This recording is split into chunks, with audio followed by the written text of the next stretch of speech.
নমস্কাৰ, এটা নতুন ভিডিঅ'লৈ মই আপোনালোক সকলোকে স্বাগতম জনাইছোঁ। মই আজি বনাব লৈছোঁ লোকেল মুৰ্গী মাংস আৰু নৰসিংহ পাত। লোকেল মুৰ্গী মাংস বনাবলৈ কি কি বস্তুৰ প্ৰয়োজন হৈছে মই আপোনালোকক দেখাইছোঁ।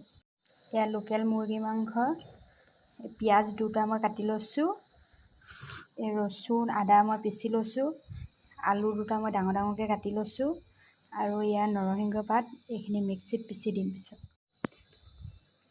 বেছি মই মছলা ইউজ কৰা নাই, আপোনালোকে যদি দিব মন যায় দিব।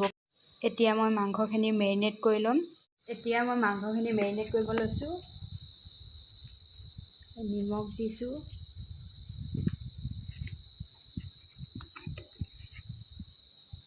হালধি দিছোঁ,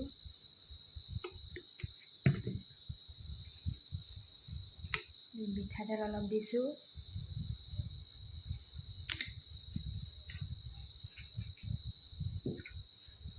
ৰচুন আদা অলপ দিছোঁ আৰু ইয়াত পিঁয়াজ। এনেদৰে মোহাৰিব লাগিব। এয়া মই মোহাৰি দিছোঁ। অতি সহজতে বনাব পৰা এটা ৰেচিপি, আপোনালোকেও বনাই চাবচোন। এয়া মাংসখিনি মেৰিনেট কৰি হৈ গ'ল। এইখিনি মই এতিয়া আধা ঘণ্টাৰ কাৰণে ৰাখি থৈ দিম। এতিয়া মোৰ মাংসখিনি মেৰিনেট কৰি হৈ গ'ল। মই এতিয়া কেৰাহী পাতি লৈছোঁ। কেৰাহীটো গৰম হ'ল। এতিয়া মই ইয়াত তেল দি দিম।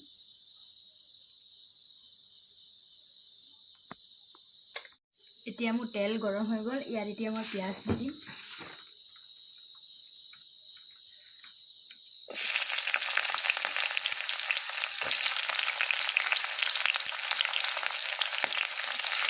পিঁয়াজখিনি অলপ টাইম ভাজি ল'ব লাগিব।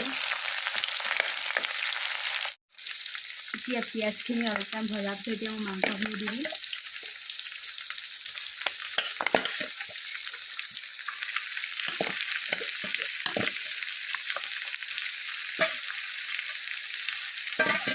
মাংসখিনি এতিয়া নিমখ হালধি একো নিদি মেৰিনেট কৰি দি থৈ দিয়া আছে।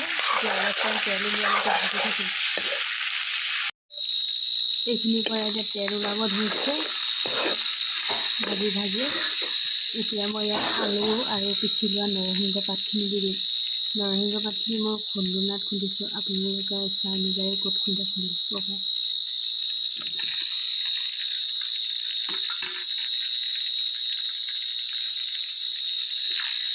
এইখিনি এতিয়া অলপ টাইম ভাজিব দিম এনেকৈ।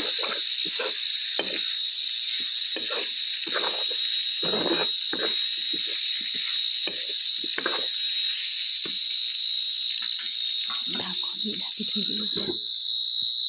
আলুখিনি সিজাৰ পিছত এতিয়া মই পানী অলপ দি দিম ইয়াত। পানীটো আপোনালোকে জোখ অনুপাতত দিব, কিমান কণ লাগে। মই ইমানখিনি দি দিছোঁ, অলপ সিজিব লাগিব। আমাৰ চব্জিখিনি উতল আহিব ধৰিছে আৰু 2-3 মিনিটমানৰ পিছত হৈ যাব আমাৰ চব্জি খাব পৰা।